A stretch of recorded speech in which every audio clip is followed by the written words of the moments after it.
di mana saat itu saya masih repot ngurus anak-anak, suami juga lagi lihat, dan itu sangat-sangat membantu gitu. Yang namanya orang bilang kan yang membangun rumah pasti ada dramanya apa segala macam. Alhamdulillah sih menurut kami, saya ya at least gak ngerasain itu, ngerasanya ya nyaman-nyaman aja gitu. Proses bangunan rumah itu hal yang enjoyable gitu, bisa yang kalau kita flashback tuh nggak yang aduh traumatis, capek, nggak juga. Enggak sih, menurut kami itu hal yang menyenangkan.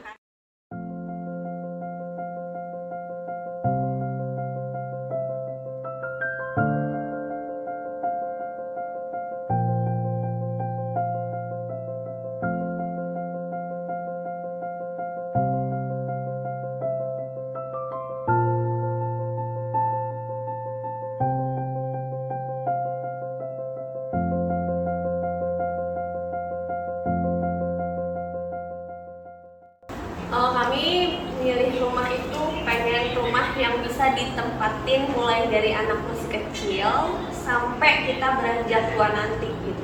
Jadi yang tumbuh bersama kami, yang nggak terlalu besar sampai kita kewalahan ngurusnya, tapi nggak juga terlalu kecil yang sampai nggak mencukupi kebutuhan gitu ya. Itu yang pertama. Terus yang kedua, kami menyebut ini tuh istilahnya lagom house ya buat kami. Jadi just good enough for ourselves gitu. Jadi kita punya keinginan dan kebutuhan masing-masing, dan itu tuh kita coba wujudkan di rumah ini, dimana setiap kita pulang ke rumah kita akan ngerasa cukup gitu, ngerasa good enough versi kita gitu, dan itu mungkin banget berbeda sama orang lain gitu. Nah, kita pengen bikin yang memfasilitasi mungkin keinginan kita yang masing-masing gitu. Jadi setiap kita pulang kita ngerasa cukup dan bersyukur gitu. Itu kalau dari saya. Ya, kalau saya sebenarnya kita rumah impian sebenarnya lebih ke lapang ya. Jadi merasa rumah nggak terlalu besar, tapi kalau bisa desainnya tetap merasa lapang, karena saya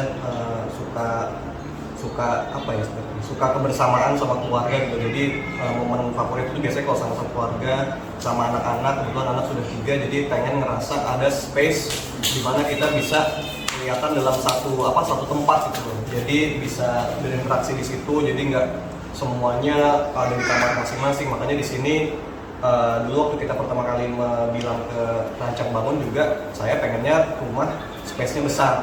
Jadi di sini nanti mungkin bisa dilihat bawahnya lapang, atasnya juga lapang, dan semua kamar tuh kita bikin emang sengaja nggak terlalu lapang juga, karena biar aktivitas itu semua ada di luar kamar. Jadi kamar itu hanya untuk istirahat. Jadi itu sih cita-citanya dulu. Jadi kalau bisa punya rumah tuh bisa anak bisa guling-guling tanpa bisa guling-gulingnya banyak lah, bisa saltonya banyak gitu loh sebelum mentok dinding gitu. Jadi itu aja. Jadi beda banget jawabannya.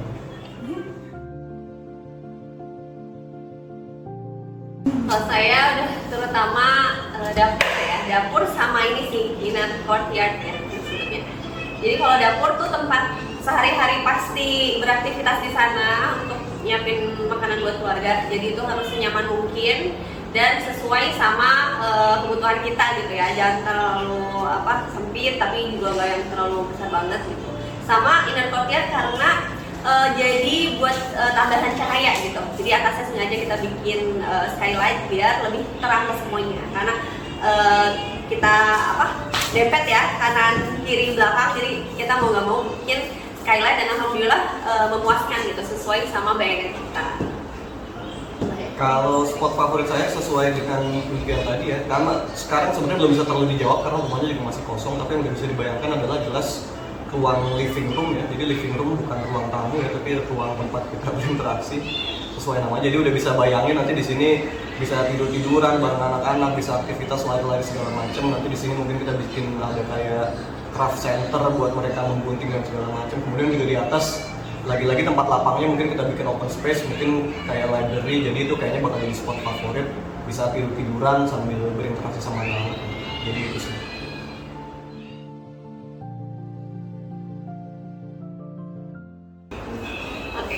Kalau saya di awal itu sebenarnya sebelumnya udah sempet nyobain nggak desainer lagi, tapi nggak serak ternyata. Dan ya alhamdulillah Allah kasih jalan ketemu rancang bangun. Itu tuh dari awal, dari mengetahui sistem kerjanya itu tuh udah langsung klik gitu, udah langsung serak. Apa yang bikin saya ngerasa nyaman gitu dari awal sampai sekarang, alhamdulillah itu tuh sistem kerjanya semuanya jelas dari awal gitu ya, ada term and conditionnya, nggak yang oh ya ntar seiring jalan deh gitu ya, nggak, itu semua udah jelas dari awal. Dan itu menunjukkan profesionalisme sih menurut saya. Jadi semua itu dijalani dengan profesional, ada timnya yang emang jelas, masing-masing orang itu job desk-nya apa gitu ya. Jadi kita juga nggak bingung gitu, nggak kayak oh ya harus hubungin siapa untuk ini itu, enggak gitu. Jadi semuanya jelas, komunikatif dan sopan banget gitu ya. Mungkin karena dari Bandung juga ya.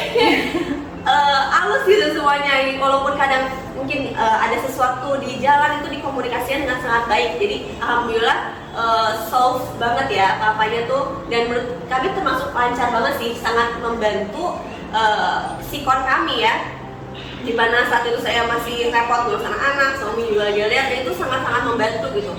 Jadi kita yang namanya orang bilang yang membangun rumah pasti ada dramanya apa segala macam. Alhamdulillah sih menurut kami saya ya, at least gak ngerasain itu gitu, ngerasanya ya nyaman-nyaman aja gitu. Proses bangunan rumah itu hal yang enjoyable gitu, bisa yang kalau kita flashback tuh nggak yang aduh traumatis, capek segala macam, enggak sih. Menurut kami itu hal yang menyenangkan gitu, alhamdulillah. Menurut saya sih karena proses yang jelas itu ya, komunikatif, proses jelas dan amanah gitu, trusted. Jadi apapun yang disampaikan ya emang itu yang dilakukan gitu. Dan menurut saya itu elemen yang sangat penting ya buat suatu kontraktor, karena kita kan mempercayakan uang kita nggak sedikit ya, uang kita mungkin hasil nabung lama gitu, kita harus percayakan ke orang. Nuzul Zalik kalau dibawa kabur atau hasilnya salah-salah, nah alhamdulillah itu nggak terjadi gitu. Di sini kita ngerasa ekspektasi yang di awal dikomunikasikan itu sesuai dengan apa yang di deliver, malah mungkin lebih gitu. Itu sih dari saya. Ya sama saya kayak istri, jadi alhamdulillah Rancang Bangun sangat recommended ya, karena prosesnya sangat-sangat lancar seperti yang dibilang istri, jadi hassle free. Jadi kita proses membangun itu mulai dari kita masih di luar negeri, jadi semua prosesnya remote dan bisa dipercayakan tanpa ada bahkan dari kita misalnya pihak ketiga yang cuma membantu mengawasi gitu. Jadi benar-benar kita berdua aja dan langsung sama Rancang Bangun, semua SOP-nya jelas, jalur komunikasinya jelas, jalur laporannya jelas dan segala macam. Jadi sangat-sangat recommended. Jadi benar kata istri, ini tidak ada halangan. Jelas dalam prosesnya, jelas ada beberapa miskomunikasi atau problem, tapi kan itu wajar ya. Tapi sejauh ini bagaimana mereka merespon sama problem dan juga bagaimana merespon sama itu, semuanya solve. Tidak ada yang diperpanjang, tidak ada yang saling melarikan diri lah atau menyuruh harusnya kan begini nggak bisa, tapi semuanya dikomunikasikan dengan baik. Jadi akhirnya semua solve. Jadi bisa dibilang kalau dari segi itu tadi kelancaran, saya bisa berani bilang ya 99% lancar gitu. Paling cuma minor miskomunikasi tapi semuanya solvable, nggak ada yang sampai konflik atau segala macam, dan semua pembangunannya lancar. Kalaupun ada masalah pasti dikomunikasikan, jadi nggak pernah yang diem aja tiba-tiba terjadi sesuatu. Jadi memang dari awal udah dikasih oke kayaknya kita bakal ada problem nih, tapi langsung dikasih solusi. Jadi kita ada buat solusi A, B, C, silahkan dipertimbangkan maunya anaknya bagaimana gitu. Jadi rekomendasi sekali. Dan yang saya lihat dari Rancang Bangun walaupun masih baru ya, masih muda, tapi kelihatan mereka mau belajar, mau menerima masukan dan mau coba mengimplementasikan masukan tersebut untuk kedepannya gitu. Jadi sangat-sangat menerima masukan dari customer. Jadi nggak merasa paling udah bener lah gitu, merasa udah paling solid, merasa kita udah punya sistem nih, jadi terima aja gitu. Tapi mereka mau menerima masukan dari kita. Jadi sangat-sangat recommended. Ya. Alhamdulillah, makasih banyak ya Mas Ferry.